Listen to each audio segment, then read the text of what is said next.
नमस्ते साथियों, मैं हूं उदयपुर से एडवोकेट मुकेश कुमार गोपाल। आज का वीडियो रास्ते के संबंध में है। इसमें अपन ये जानेंगे कि आपका जैसे कोई मकान है या खेत है, उस पर आने जाने का कोई रास्ता है। उस रास्ते को आप कई सालों से उपयोग में ले रहे हो और उस रास्ते को आपके मकान या खेत का पड़ोसी बंद कर देता है, ठीक है ना। तो उस रास्ते को आप कानून द्वारा कैसे खुलवाएं, ये अपना महत्वपूर्ण वीडियो है। इसमें अपन ये भी जानेंगे कि ये रास्ता अगर किसी व्यक्ति की निजी भूमि में से है, यानी कि आपके पड़ोसी की ये निजी भूमि है मगर आप कई सालों से आ जा रहे हो, तो कैसे खुलवाएंगे उसको। दूसरी बात, ये रास्ता रिकॉर्ड में दर्ज है अगर, तो उसे कैसे खुलवाएंगे, ठीक है। और ये रास्ता फिर आपके यहां से मुख्य रास्ता है या किसी की निजी भूमि से होकर आप अपने खेत या मकान में जा रहे हो, और सामने वाला क्या करता है कि इस रास्ते को अचानक कई सालों जा रहे हो यहां से बंद कर देता है, ये पूरा यहां कि नहीं ये तो मेरे खाते का है, मैं इसमें आपको जाने नहीं दूंगा। तो कोर्ट से कितने समय में आपको रेमेडी मिल जाएगी, कितना खर्चा आएगा, क्या मुकदमा करना पड़ेगा, कितना लंबा चलेगा, ये सारे इस वीडियो में अपन समझेंगे। तो सबसे पहले तो आप ये समझ लीजिए कि आप एक भले खेत को, यानी कि वो जो रास्ता आपके आने जाने का है, भले आपके खेत में हो, भले मकान में हो, या भले प्लॉट में आने जाने का हो, तो जो विद्या बता रहा हूं उस विद्या से आप इस रास्ते को खुलवा सकते हो। दूसरा, अगर ये रास्ता किसी व्यक्ति की निजी भूमि में हो तो भी खुल जाएगा, यानी कि उसके खुद की निजी भूमि है तो भी उसको जो रास्ता आने जाने का देना पड़ेगा। और अगर सरकारी रास्ता है और उसने बंद कर दिया है तो भी उसको देना पड़ेगा, ठीक है ना। तो आपको यह बात तो समझ में आ गई कि अगर कोई रास्ता कोई व्यक्ति बंद कर देता है और आप उस रास्ते की जमीन को अपनी भूमि में मिला देता है तो कोर्ट द्वारा अपन उस रास्ते को खुलवा सकते हैं। पर किन परिस्थितियों में अपन नहीं खुलवा पाएंगे, यह भी इस वीडियो में अपन समझेंगे कि आखिर वो कौन सी परिस्थिति है जिसमें अपन इस रास्ते को प्राप्त नहीं कर सके। तो एक परिस्थिति तो यह है कि जब आपके इस मकान का है ना, ये जो मकान है खेत है, उसके चारों ओर किसी भी दिशा में कोई अन्य रास्ता है, जैसे यहां अन्य सटमा रास्ता है और आप आ जा सकते हो, तो फिर इस रास्ते की मांग करने पर आपको कोर्ट में दिक्कत आएगी। हो भी सकता है और नहीं भी हो सकता है। दूसरा यह कि पहले आप किसी अन्य रास्ते से जाते थे और अब आपने उधर बंद कर दिया, इधर नया रास्ता निकालना चाहते हो तो भी आपको दिक्कत आएगी। तो आपको क्या करना है कि जो रास्ता आपका पुराना उपयोग में ले रहे हो वही रास्ता खुलवाने का कोर्ट में आवेदन करना है। भले यह भूमि सरकारी भूमि हो तो भी आपको उसमें रास्ता मिल जाएगा। तो इसके लिए आपको कौन सी कोर्ट में वाद दायर करना, देखो रास्ते के संबंध में सबसे बढ़िया बात ये बता दूं ये कि लोग क्या करते हैं कि डाउट में ऐसे रहते हैं कि कहां जाए वो, तहसील में जाए या एसडीओ जाए, ठीक है ना, या सिविल कोर्ट में जाए, ठीक है, या फिर वो थाने में जाए। तो ये जो इस वीडियो में जो बताने वाला हूं उसमें आपको सिविल कोर्ट में जाना है। सिविल कोर्ट में जाने का आपके पास एक ही आधार है कि आप उस रास्ते का लंबे समय से उपयोग कर रहे हो, लंबे समय, सुखाधिकार, ठीक है ना, कितने सालों से, लगभग 12-15 सालों से कर रहे हो, इतना लिख देना आपको कि भाई लंबे समय से करें, हम अपने दादाजी के समय से करें, पिताजी के समय से करें, 20 साल से करें।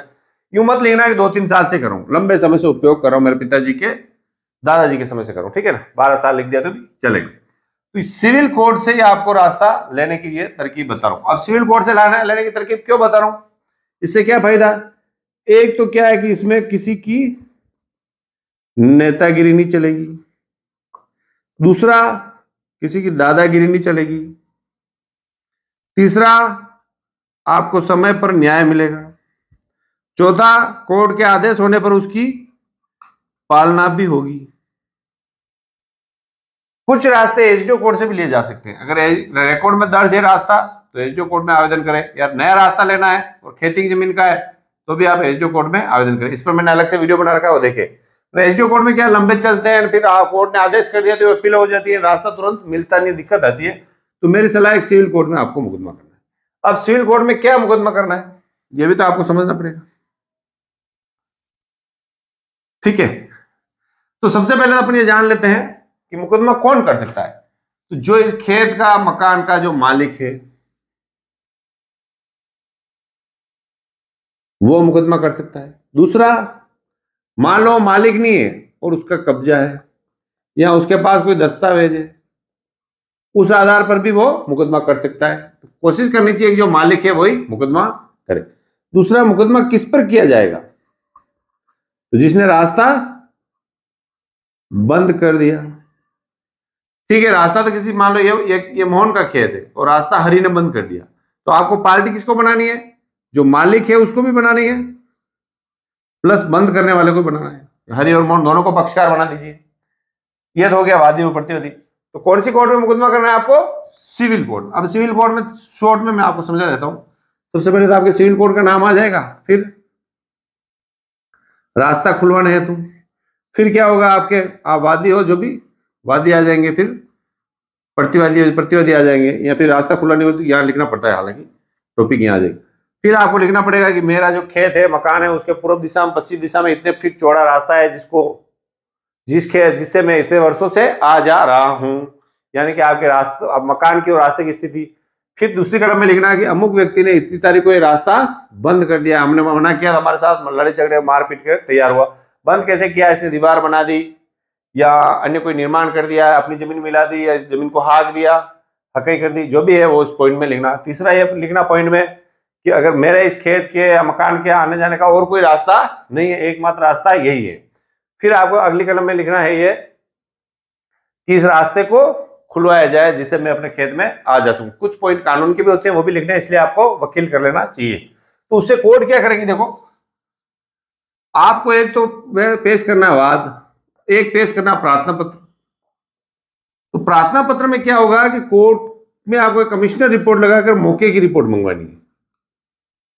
ठीक है, कमिश्नर रिपोर्ट बोलते हैं। तो उसमें क्या है, कोर्ट से कर्मचारी आएंगे, कोर्ट हो सकता है तहसीलदार को भेज सके, पटवारी को भेज देती है सिविल कोर्ट, वो आके देखेंगे कि आपके वो और अन्य कोई रास्ता है या नहीं है, कितना फीट चौड़ा रास्ता है, मौके की स्थिति क्या है। भले इसने बंद कर दिया, फिर भी वो कमिश्नर देखेगा कि और कहीं रास्ता नहीं है और यहीं से आने जाने का था, यहीं से पहले आते जाते थे, इसने फाटक लगा दी, तो भी आपको रास्ता मिलेगा।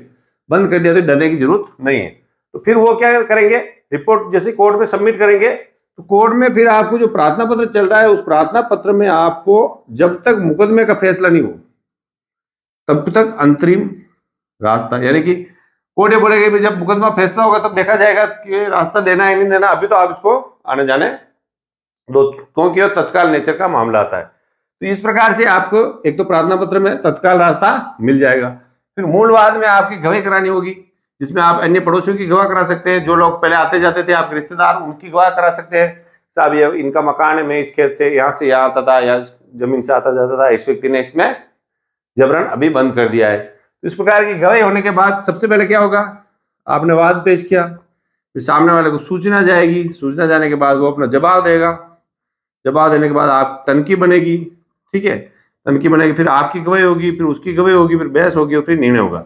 ये निर्णय अगर कोई रास्ता नहीं है आपके पक्ष में होगा। अब आपको लगता है निर्णय में समय लग जाएगा, तो आप प्रार्थना पत्र पेश कर लें, अंतरिम यानी टीए का प्रार्थना पत्र, स्थगन का प्रार्थना पत्र, जिसमें रास्ते को नहीं रोके और मौके यथास्थिति बंद रखे।